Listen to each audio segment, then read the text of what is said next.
नमस्कार दोस्तों, स्वागत है आपका आज के मुख्य समाचारों की वीडियो में। जी हां दोस्तों, यहां पर आपको देखने को मिलेगी सुबह से लेकर शाम तक की सारी के सारी बड़ी खबरें, मुख्य समाचार, ब्रेकिंग न्यूज अपडेट के रूप में।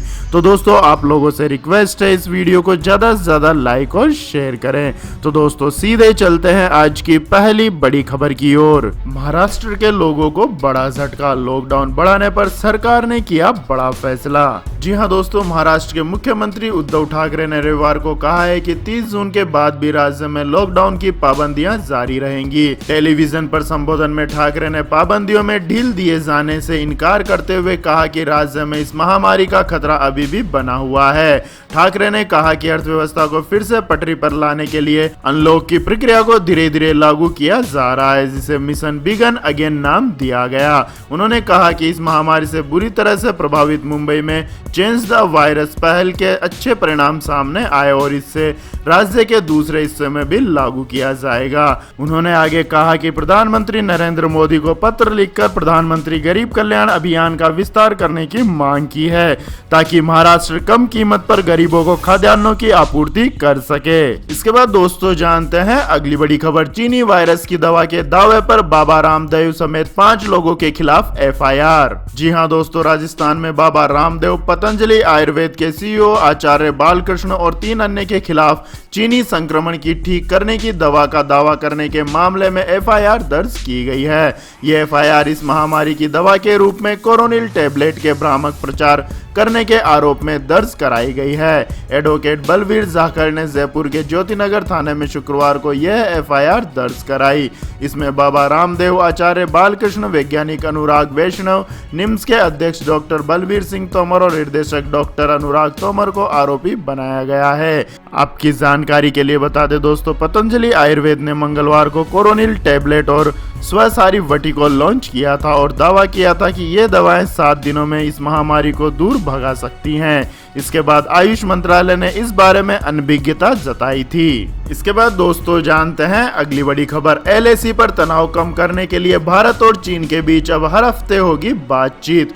जी हां दोस्तों, पूर्वी लद्दाख में एलएसी पर तनाव कम करने को लेकर तरीके खोजने के लिए अब भारत और चीन हर हफ्ते बातचीत करेंगे। सरकार से जुड़े सूत्रों ने बताया है कि दोनों देशों के बीच इस बात पर सहमति बनी है कि पूर्वी लद्दाख में जारी तनाव के मसले पर चर्चा के लिए WMCC की बैठक हर वक्त होगी। उक्त वार्ता में भारतीय पक्ष से विदेश मंत्रालय, रक्षा मंत्रालय, गृह मंत्रालय और सुरक्षा बलों समेत कई मंत्रालयों के प्रतिनिधि शामिल होंगे। सूत्रों ने बताया कि पिछले हफ्ते भी पूर्वी लद्दाख में जारी तनाव के मसले पर चर्चा के लिए WMCC की बैठक हुई थी और मसलों को सुलझाने के लिए कदम उठाए गए थे। इसके बाद दोस्तों, जानते हैं अगली बड़ी खबर। चीन पर अंकुश पाने के लिए अमेरिका ने बनाया प्लान, बच नहीं पाएगा ड्रैगन। जी हां दोस्तों, दुनिया भर में इस महामारी को फैलाने का आरोप झेल रही चीन अब चौतरफा घिर रहा है। अब अमेरिका ने चीन पर अंकुश लगाने का प्लान बनाया है। मीडिया रिपोर्ट्स के मुताबिक अमेरिका ने चीन को 60 दिन का नोटिस दिया है।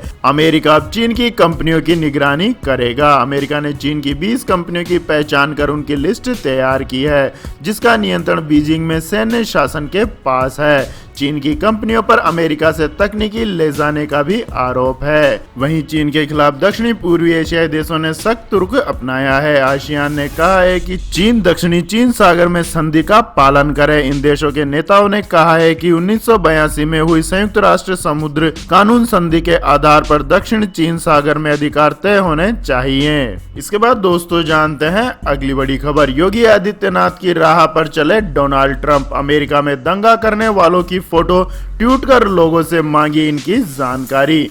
जी हां दोस्तों, राजधानी दिल्ली और यूपी में इस साल हुए सांप्रदायिक दंगे तो सभी को याद होंगे। इन दंगों को हुए अभी बहुत अधिक समय नहीं हुआ है। दंगाइयों ने दंगे किए, सरकारी और निजी संपत्ति को नुकसान पहुंचाया, करोड़ों रुपए की संपत्ति को आग के हवाले कर दिया और दंगाइयों के इस रवैये से परेशान होकर सरकारों ने भी इनसे निपटने की तरकीब निकाली। इलाके में लगे सीसीटीवी कैमरे खंगाले गए, मुंह पर कपड़ा बांधकर संपत्ति को नुकसान पहुंचाने वालों के पोस्टर निकाले गए। शहर की प्रमुख सड़कों और चौराहे पर उनको चस्पा कर दिया गया। साथ ही शहर के लोगों से इन लोगों की पहचान करने की अपील की गई। जिनकी पहचान हो गई उनके घर नोटिस पहुंच गए और संपत्ति को हुए नुकसान का हर्जाना भरने के लिए कहा गया। अब इसी तर्ज पर अमेरिका के राष्ट्रपति डोनाल्ड ट्रंप भी चल रहे हैं। अमेरिका में श्वेत जॉर्ज फ्लाइड की मौत के बाद वहां भी अश्वेत और श्वेत लोगों ने मिलकर अमेरिका के तमाम शहरों में जोरदार प्रदर्शन किए, तोड़फोड़ और लूटपाट की, करोड़ों रुपए का नुकसान किया। अब यहाँ ये दंगे शांत हुए हैं। अमेरिकी राष्ट्रपति डोनाल्ड ट्रंप ने तमाम सीसीटीवी फुटेज और वीडियो से निकाली गई लोगों की 1 दर्जन से अधिक फोटो अपने ट्विटर हैंडल से ट्वीट किए और लोगों से इनको पहचानने की अपील की है। बीते 2 दिनों से ट्रंप लगातार ऐसी तस्वीरें ट्वीट कर रहे हैं। इसके बाद दोस्तों जानते हैं अगली बड़ी खबर। लेकिन दोस्तों अगली खबर जानने से पहले आप लोगों से गुजारिश है कि इस वीडियो में दिखाई गई खबरें अगर आपको पसंद आई हो तो इस वीडियो को लाइक करें, कमेंट करें और हमारे चैनल को सब्सक्राइब करें। तो दोस्तों चलते हैं अगली बड़ी खबर की ओर। चीनी सामान के बहिष्कार की गूंज के बीच बोला केट पड़ोसी का माल सस्ता नहीं होता है।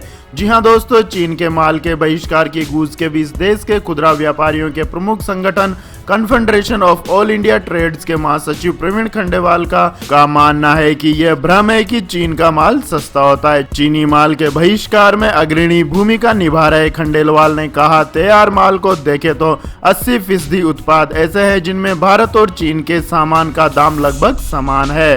भारतीय उत्पादों की गुणवत्ता भी बेहतर है। चीन के उत्पाद यूज एंड थ्रो वाले होते हैं, हमारे उत्पादों के साथ ऐसा नहीं है।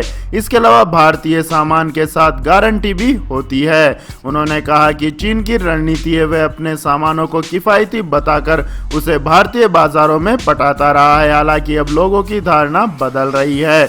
केट ने 10 जून से चीनी सामानों के बहिष्कार का अभियान शुरू किया हुआ है। इसमें केट ने बॉलीवुड की हस्तियों, क्रिकेटरों तथा मुकेश अंबानी और रतन टाटा जैसे दिग्गज उद्योगपतियों का सहयोग मांगा है। तो दोस्तों क्या आप भी चीनी सामानों का बहिष्कार कर केट का समर्थन करेंगे? कमेंट करके अपनी राय दें। इसके बाद दोस्तों जानते हैं अगली बड़ी खबर। देश में शिक्षा सुधार के लिए वर्ल्ड बैंक ने खोला अपना खजाना, इतने करोड़ रुपए की देगा मदद। जी हां दोस्तों, विश्व बैंक ने रविवार को कहा है कि उसके कार्यकारी निर्देशक मंडल ने 6 भारतीय राज्यों में स्कूली शिक्षा की गुणवत्ता और संचालन में सुधार के लिए $50 करोड़ के ऋण स्वीकृत किए हैं, जिनकी मंजूरी निर्देशक मंडल ने 24 जून 2020 को दी है। बयान में कहा गया है कि 15 लाख स्कूलों में पढ़ रहे 6 से 17 वर्ष की उम्र के 25 करोड़ विद्यार्थी तथा 1 करोड़ से अधिक शिक्षक इस कार्यक्रम से लाभान्वित होंगे।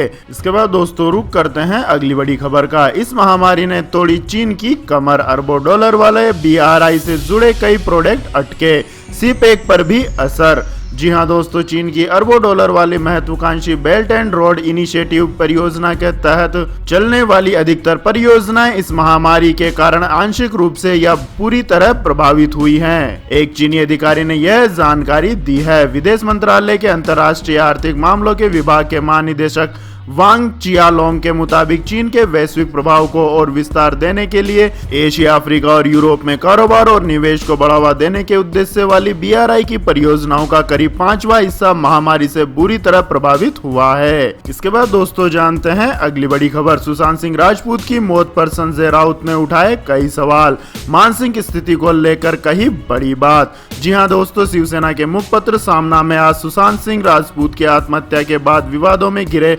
नेपोटिज्म और म्यूजिक माफिया के ऊपर लेख लिखा गया है। राज्यसभा सांसद संजय राउत ने अपने लेख रोक ठोक के जरिए इन मुद्दों को उठाने वाले लोगों पर सवाल उठाए और साथ ही में सुशांत सिंह के कई अभिनेत्रियों के साथ रिश्तों की बात को प्रमुखता से उठाया है। इसके बाद दोस्तों जानते हैं अगली बड़ी खबर। ट्रेवल अलाउंस पर मिलेगी इनकम टैक्स छूट, CBDT ने किया नियमों में संशोधन। जी हां दोस्तों, अब कर्मचारियों को उनकी कंपनियों की तरफ से मिलने वाले ट्रेवल अलाउंस पर भी इनकम टैक्स छूट मिलेगी। हालांकि छूट लेने के लिए कर्मचारियों को आयकर विभाग के पास क्लेम करना होगा। केंद्रीय प्रत्यक्ष कर बोर्ड ने इसके लिए आयकर नियमों में बदलाव किया है। इसके बाद दोस्तों जानते हैं अगली बड़ी खबर। शादी समारोह में दूल्हा समेत 16 लोग निकले इस महामारी के पॉजिटिव, लगा 6 लाख रुपए का जुर्माना। जी हां दोस्तों, राजस्थान के भीलवाड़ा में इस महामारी के दौरान एक शादी में शामिल हुए कई लोगों की जान पर बन्हाई है। इस शादी में शामिल हुए 16 लोगों के अब तक संक्रमित होने की पुष्टि हो चुकी है, जिनमें से एक की मौत हो गई है, जबकि 58 लोग पृथकवास में रह रहे हैं। जिला प्रशासन ने न केवल परिवारों के खिलाफ मामला दर्ज किया है, बल्कि 6 लाख रुपए से अधिक का जुर्माना भी 3 दिन में भरने को कहा है। आपकी जानकारी के लिए बता दें दोस्तों, भीलवाड़ा शहर के बदाद मोहल्ले में धूसीलाल राठी के बेटे रिजुल की शादी 13 जून को हुई थी। परिवार वालों ने प्रशासन से मंजूरी ली तो उन्हें अधिक से अधिक 50 लोगों को बुलाने की शर्त पर अनुमति दी गई, लेकिन शादी में निर्धारित संख्या से अधिक लोग शामिल हुए। सबसे बड़ी दिक्कत तब शुरू हुई जब बाद में दूल्हा समेत 16 लोग इस महामारी से संक्रमित पाए गए। इसमें से एक संक्रमित की मौत भी हो चुकी है। इसके बाद दोस्तों जानते हैं आज के मौसम अपडेट्स। अगले 2 से 5 दिनों में भारत के इन इलाकों में होगी भारी बारिश। जी हां दोस्तों, मानसून के चलते देश के कई इलाकों में अच्छी बारिश हो रही है। मौसम विभाग ने अगले 4 से 5 दिनों में देश के कुछ इलाकों में भारी बारिश का अलर्ट जारी किया है। मौसम विभाग के मुताबिक कर्नाटक से लेकर लक्षद्वीप मालदीव के ऊपर हवा का एक दबाव बन रहा है। इसके असर के चलते 4 से 5 दिनों के दौरान दक्षिणी भारत के कुछ हिस्सों में भारी बारिश से बहुत भारी बारिश होने की संभावना है। अगले 2 से 3 दिनों के दौरान उत्तर पूर्व और उससे सटे पूर्वी भारत में कुछ जगहों पर भारी से बहुत भारी बारिश होने के साथ साथ लगातार बारिश होते रहने की संभावना है। मौसम विभाग की माने तो 29 से 30 जून के दौरान पश्चिमी उत्तर प्रदेश में और अगले 3-4 दिनों के दौरान पूर्वी उत्तर प्रदेश में अलग अलग स्थानों पर भारी वर्षा के साथ बड़े पैमाने पर वर्षा होने की संभावना है। इसके अलावा दोस्तों अगले 2-3 दिन के दौरान दक्षिणी राज्यों में तेलंगाना, कर्नाटक और केरल में भारी वर्षा हो सकती है, जबकि तमिलनाडु और आंध्र प्रदेश में हल्की से मध्यम बारिश के आसार नजर आ रहे हैं। मध्य भारत में भी उड़ीसा, छत्तीसगढ़, मध्य प्रदेश, गुजरात और महाराष्ट्र में रुक रुक कर वर्षा होती रहेगी। मौसम विभाग ने उत्तर प्रदेश के टूंडला, फिरोजाबाद और मैनपुरी समेत राजस्थान के डीग में तेज हवाओं के साथ भारी बारिश होने की अनुमान जारी किया है। इसके बाद दोस्तों जानते हैं अगली बड़ी खबर। 21 दिनों के बाद लगा पेट्रोल डीजल की चढ़ती कीमतों पर ब्रेक। जी हां दोस्तों, 21 दिनों के बाद आज 22वें दिन पेट्रोल डीजल की लगातार बढ़ती कीमतों पर ब्रेक लग गया है।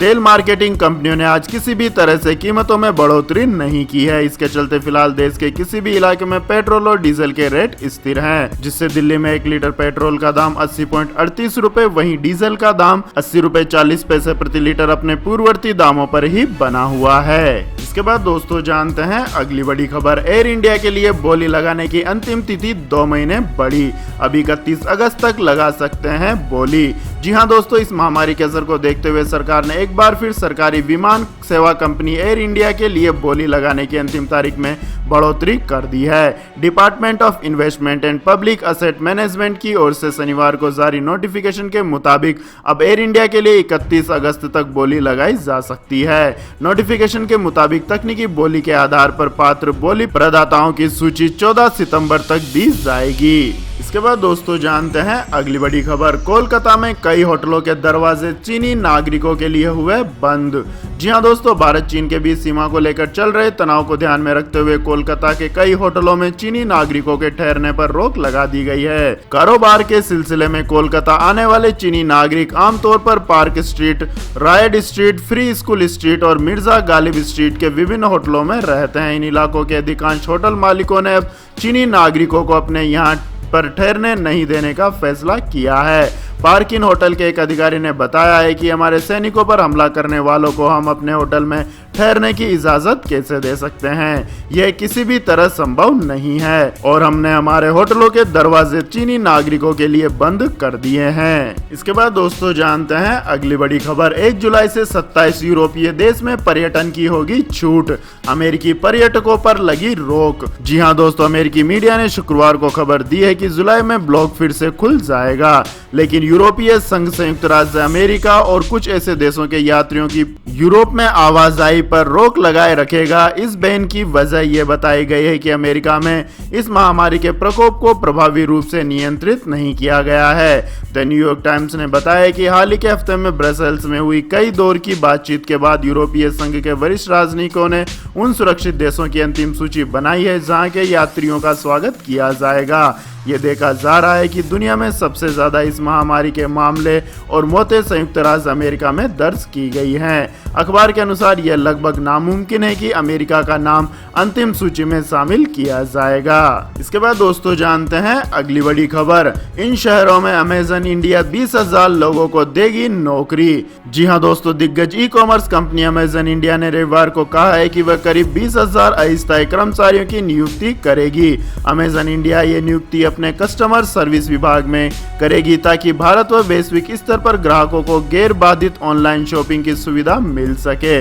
दरअसल कंपनी का अनुमान है कि अगले 6 महीने में कस्टमर टैरिफ तेजी से बढ़ेगा, जिसके लिए उसे पहले से जरूरी तैयारी करनी होगी। और इसी को देखते हुए अमेज़न ने अस्थायी कर्मचारियों की वैकेंसी निकाली है। तो यह थी दोस्तों आज की सभी महत्वपूर्ण बड़ी खबरें। तो दोस्तों आपको हमारा ये वीडियो कैसा लगा कमेंट करके जरूर बताएं और हमारे इस वीडियो को अधिक से अधिक लाइक और शेयर करें। साथ ही हमारे चैनल को सब्सक्राइब करके बेल आइकन का बटन भी दबा लें। धन्यवाद। जय हिंद, जय भारत, वंदे मातरम।